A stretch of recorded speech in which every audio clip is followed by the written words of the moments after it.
So, I want to talk a little bit about the worst bed I've ever slept in. Well, there's been a few.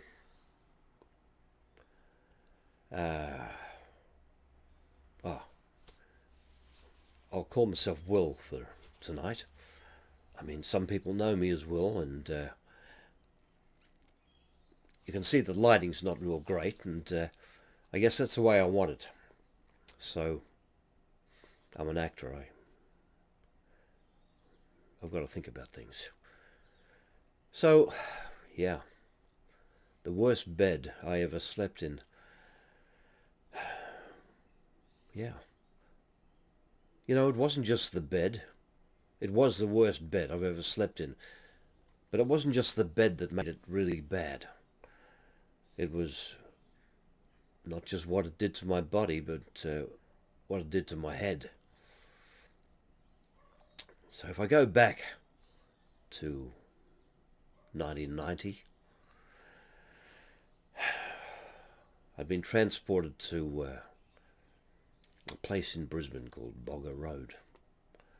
And it was a place where people were kept at Her Royal Majesty's pleasure, you could say. It was a place like that. So, anyway, I'd taken nearly a 2,000 mile trip in the back of a van and been deposited there in Brisbane at the old Bogger Road prison. It was a rough place, really old, and anyway, it was getting late in the afternoon, early evening in fact, and it was Christmas time, and it was my first Christmas, not having a normal Christmas, and they marched me in and put me in a cell and locked the door behind me. I'd just been sentenced to something like 12 years for being naughty. Small room, there was a piss can in the corner, and there was the bed. Well, I had a cardboard box with some things in it, and I sat on the bed. It wasn't springy, it was a foam mattress, a thin one, on top of a concrete slab. There's no hanging points in these rooms, see? And the blankets were grey and the sheets were white. And there was one pillow at the head end. I was a bit shattered, I got to tell you.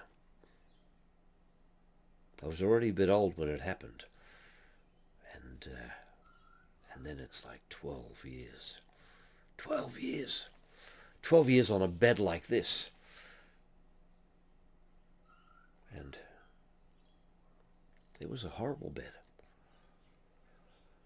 It was Christmas. I felt every lump in it. Just lying back there trying to doze off, my head racing like crazy.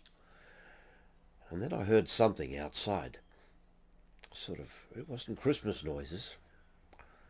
It was just like doors clanging and people running, and so I stood on this horrid bed and looked out over the top. I went from the bed to the little desk next to the bed, and then standing on there I could just peer over the top of the cell windows. You know, they're very high. Old-fashioned, you know, the actual bars like that. So I'm peeking over the top. Christmas. And I look down and there's lights on in the cell. There's people running around. And then the lights are on in the cell down in the yard. I can just see down there. And they're cutting this guy down. He's necked himself. He's used the sheet from his horrible bed to tie around his neck, and he's hung himself. So I'm watching this. It's Christmas. My first Christmas. And I'm looking there. I've got one foot on the bed, 1 foot on the desk, and I'm just peering over the edge of the window. It's got to be 7 or 8 foot up in the air. It's not like you get a room with a view and a normal window. It's like it's right up the top there, old-fashioned style. And they drag him out. And then they get him on the ground and they start pumping. I don't know, it went on for 20 minutes. And I'm thinking, what sort of Christmas is this? I'm in a new place. I don't know who's here. It's a weird room. And it's a shocking bed. Like I said, thin mattress on a concrete plinth.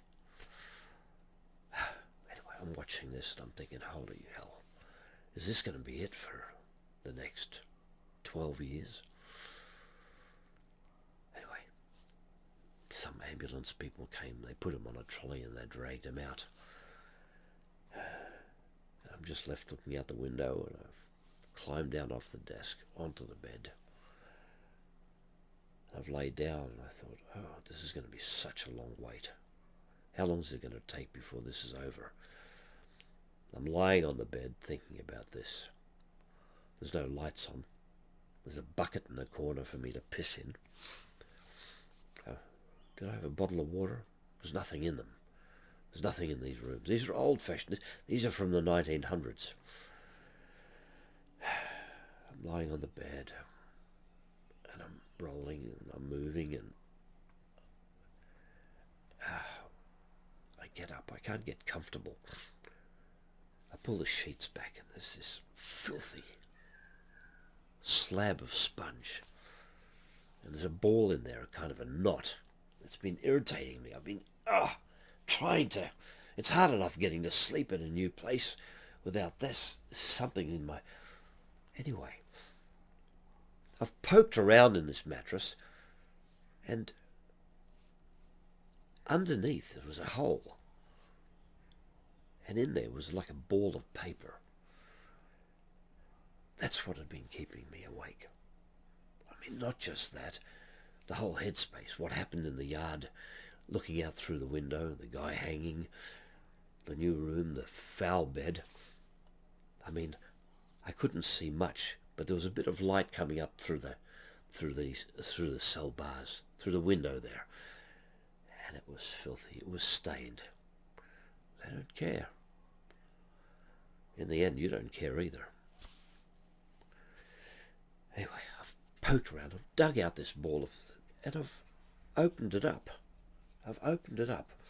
And there's all writing in there. It's like somebody had been keeping a diary of sorts.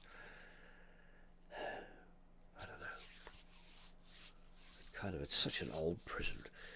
It was spooking me out a bit. Yeah. Of course, I couldn't read anything because it was dark. That was the worst night. That was the worst bed. Even now, decades later, I still remember it, clear as a bell. Stuff like that. Beds like that. You never forget them.